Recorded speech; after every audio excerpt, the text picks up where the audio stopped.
किसी किस्म का शक नहीं रह जाना चाहिए कि मार्शल लॉ के कोई इम्कान नहीं है। इमरान खान क्या करते हैं, पहले तीर खुद चलाते हैं, आप भागते हुए जाते हो, उस तीर के आगे खड़े हो जाते हैं। अब पूरी दुनिया लिफाफा साफी हो, आपके तो सोशल मीडिया ब्रिगेड की चीखें निकल गई हैं। वो ओरिजिनल एक्सरे देखें जो डॉक्टर फैसल सुल्तान ने दिखाया था और उसको मरवाने की कोशिश की।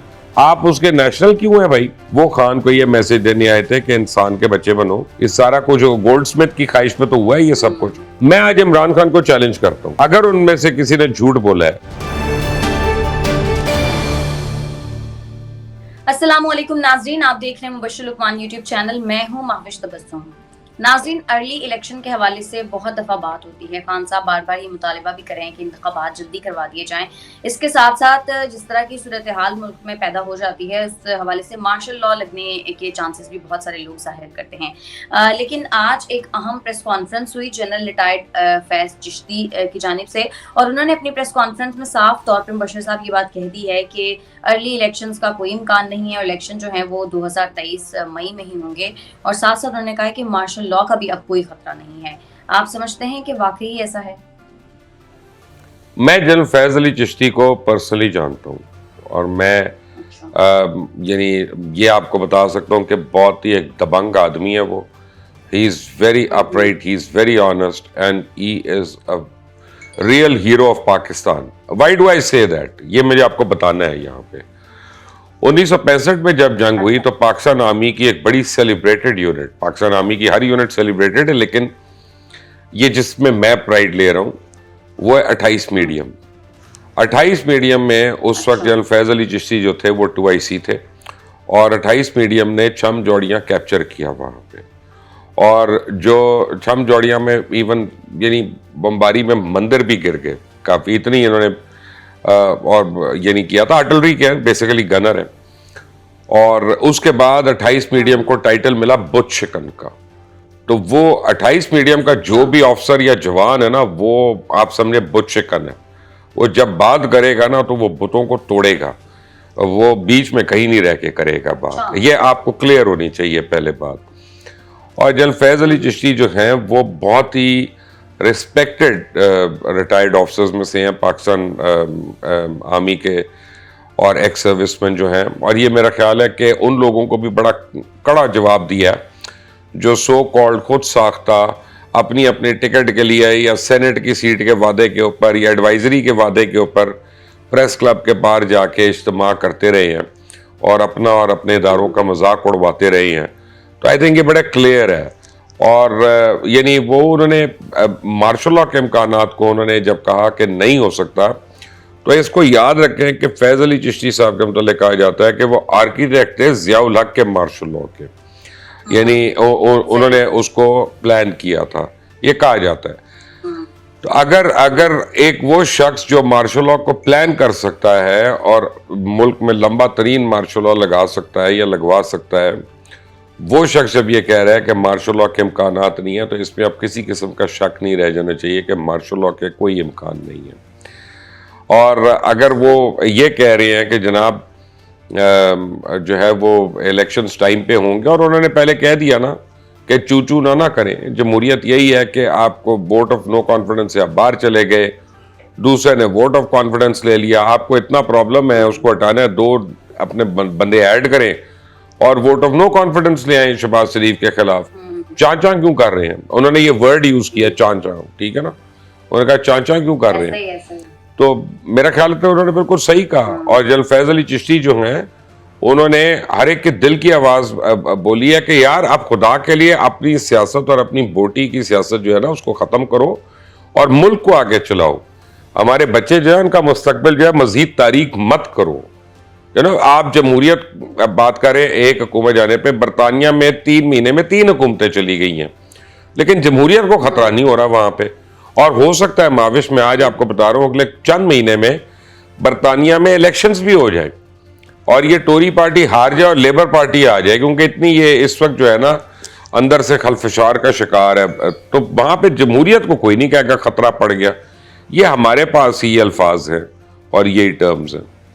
सर, वैसे खान साहब अदम एतमाद की तहरीक ला सकते हैं आपके ख्याल में? इतने लोग हैं उनके साथ कि अगर वो चाहें तो वज़ीर आज़म के खिलाफ अदम एतमाद की तहरीक लाएं और उनको हटवा दें। अगर वो रिजाइन देने के ड्रामे ना करते और वो कई सीटें अपनी ना लूज कर देते तो फिर तो बड़े आराम से आ सकता था, बहुत आराम से। और इतनी देर में शहबाज शरीफ ने कोई इतनी अच्छी गवर्नेंस तो की नहीं है कि उनके लोग भी उनसे खुश रहते। तो 2-3 लोग टूटना या साइड लाइन पे आना या MQM का या बाप पार्टी का साइड पे आना वापस इनके पास, ये कोई बड़ी बात नहीं थी। लेकिन उसके लिए खान साहब मुलाकातें तो करते, खान साहब मिलते। तो मतलब खान साहब का हाल तो ये है कि MQM को जब मिलने गए हैं वहाँ कराची में, और जब इनकी हुकूमत थी अभी, तो 20 मिनट इनकी जो मुलाकात थी, इन्होंने एक दफ़ा उनको ये नहीं कहा कि तुमने भाई मेरी हेल्प करनी है या सपोर्ट करनी है। इन्होंने एज्यूम कर लिया कि मैं यहाँ पे आ गया हूँ, अब इनको बस लागू हो गया, इनका फर्ज है कि ये मेरी सपोर्ट करेंगे। इस तरह थोड़ी सियासत होती है। Politics is the art of the compromise, politics is the art of the impossible, politics is not about threatening people. Sir, कुछ इतलात ये भी आ रही हैं कि आर्मी चीफ के मामले पे खान साहब शायद कोर्ट जा सकते हैं। वो ये कह सकते हैं कि नवाज शरीफ साहब किस हैसियत से आर्मी चीफ की तैनाती के हवाले से अपनी राय दे रहे हैं। अगर ऐसा होगा तो आपके ख्याल में कोई कामयाबी मिल सकती है खान साहब को? ये इमरान खान की आजकल वो हालत ये हुई हुई है, एक तो कहते हैं ना कि उड़ता हुआ तीर के आगे आ जाना। इमरान खान क्या करते हैं, पहले तीर खुद चलाते हैं और फिर भागते हुए जाते हैं, उस तीर के आगे खड़े हो जाते हैं। ठीक है ना, ये वही वाली बात है। कल को ये प्रूव कैसे करेंगे कोर्ट में कि नवाज शरीफ से मुशावरत हुई है?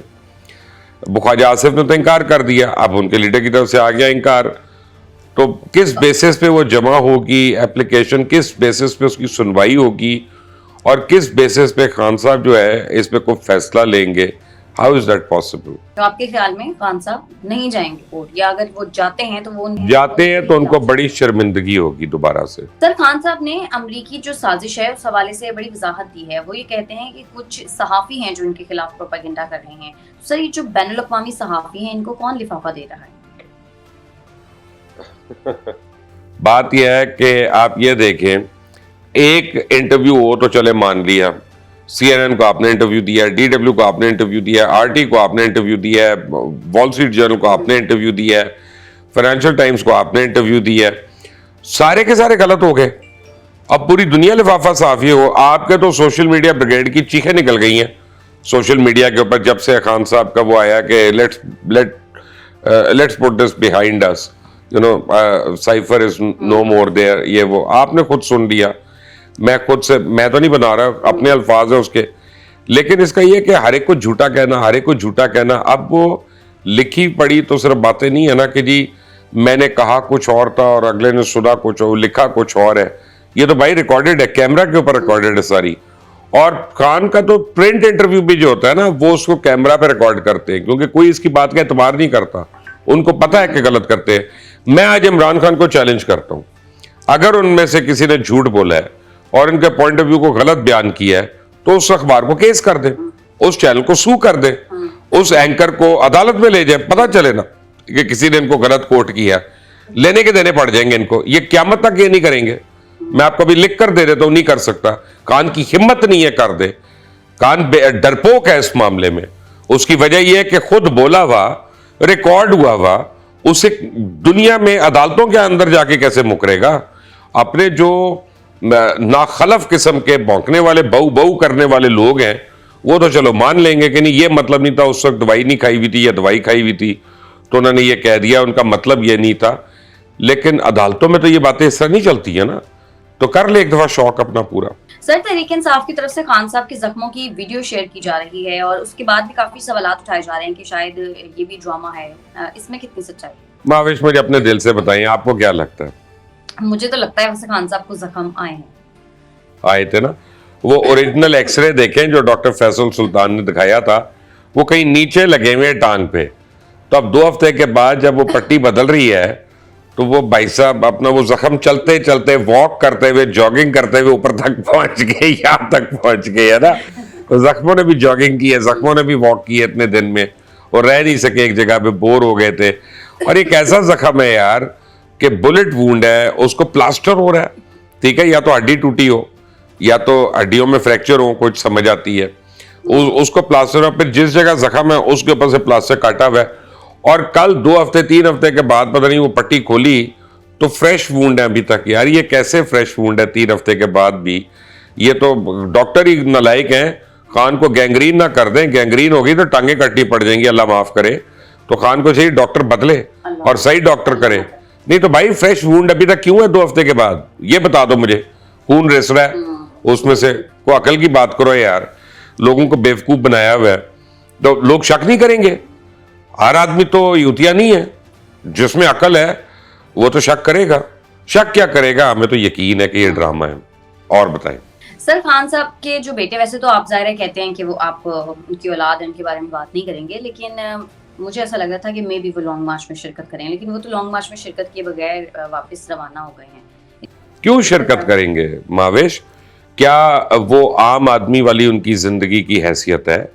क्या उनकी वो कीमत है जो उन लोगों की कीमत है, कीड़े मकोड़ों की, जो बेचारे लॉन्ग मार्च में आते हैं, ये जलसों में आते हैं अपना कारोबार छोड़ के, घर वालों को लेके, और वहां पे गोलियां खाते हैं? नहीं, उनकी कोई ऐसी चीज नहीं। मैं तो पहले दिन से कहता, आप देखें कितने प्रोटोकॉल में वो आए हैं। प्राइम मिनिस्टर का प्रोटोकॉल उनको दिया गया, एयरपोर्ट बंद कर दिया गया, उनको पीछे से निकाला गया। पता नहीं कौन आ रहा था कि जैसे कोई अमेरिका का सेक्रेटरी ऑफ स्टेट आना था और उसको उस तरह से लेके आए। उसके बाद जिस तरह से जितने दिन रहे यहाँ पे, वो फिर वापस गए। मजाल है कि लॉन्ग मार्च के ऊपर झलक उन्होंने दिखाई, वो जाके दिखा देते, लॉन्ग मार्च में जान पड़ जाती। लोग कहते, हमारे बच्चे अपने बच्चों को कहते तुम जाओ, क्योंकि खान के अपने बच्चे वहां खड़े हैं, हमने देखे हैं, खुद से देखे हैं। अगले 2 महीने तो ये लॉन्ग मार्च रुकनी नहीं थी अगर खान के बच्चे वहां चले जाते। लेकिन नहीं, हाथी के दांत खाने के और दिखाने के और। उनसे कहें लॉन्ग मार्च छोड़ें, अपनी नेशनैलिटी रिटर्न कर दें। जिस मुल्क ने आपके बाप के खिलाफ साजिश की, उसको उठाया और उसको मरवाने की कोशिश की, आप उसके नेशनल क्यों हैं भाई? वापस कर दें। नहीं, वो भी नहीं होगा। सर, ये भी तो कहा जा रहा है कि खान साहब के जो फर्जंद हैं वो कोई खास पैगाम देने आए थे खान साहब को, ऐसा क्या पैगाम है? देखिए जी, बात यह है कि गोल्डस्मिथ फैमिली है।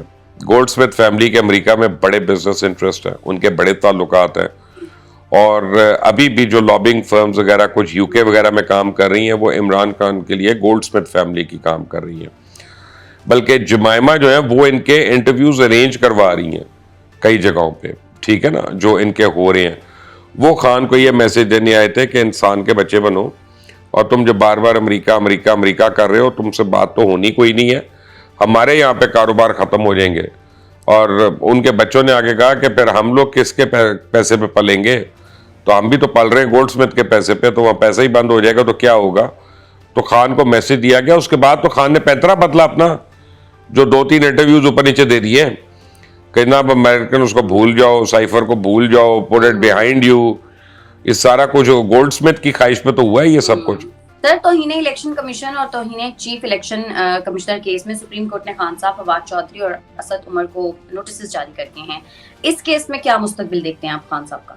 इवेंचुअली तो मावेश, हर चीज जो आप करते हैं वो आपके सामने आनी है, उसने घूम कर आना है आपके सामने। इमरान खान लूज टॉक करते रहा है, फवाद जो है वो लूज टॉक करता रहा है, असद उमर ने लूज टॉक की है। तो अब बाकी जो लोग हैं, बाकी जो इदारे हैं, उनकी भी इज्जत है और उनकी भी सेल्फ रिस्पेक्ट है। वो खामोश तो नहीं बैठेंगे इस पे, वो जवाब देंगे। और जब वो जाएंगे किसी अदालत में, किसी का दरवाज़ा खटखटाएंगे, तो आपकी तलबी भी होगी। और जब आपकी तलबी होगी, या तो आप जाके थूका हुआ चाटेंगे, जैसे आपने पहले अदालत में चाटा कि आपने कहा कि मुझे अनकंडीशनल मैं माफ़ी मांगना चाहता हूँ, यहाँ पे मेरा ये मतलब नहीं था, या आपको सजा होगी। तो इसमें तीसरी चीज़ तो मुझे कोई नहीं नजर आती। सर, कल हम बात कर रहे थे कि खान साहब की रिहाइशगाह पर बुलेट प्रूफ शीशे लगाए जा रहे हैं और उस पर 90 लाख की लागत आ रही है। उनके स्पोक्स पर्सन ये कह रहे हैं कि खान साहब ये खर्चा अपनी जेब से देंगे। वाकई ऐसा है? कौन सी जेब से? कौन सी वाली जेब से? मैं उनके जो फैंस हैं ना, उनको एक बात बताऊं, इमरान खान ने आज तक अपनी जिंदगी में बटवा नहीं लिया।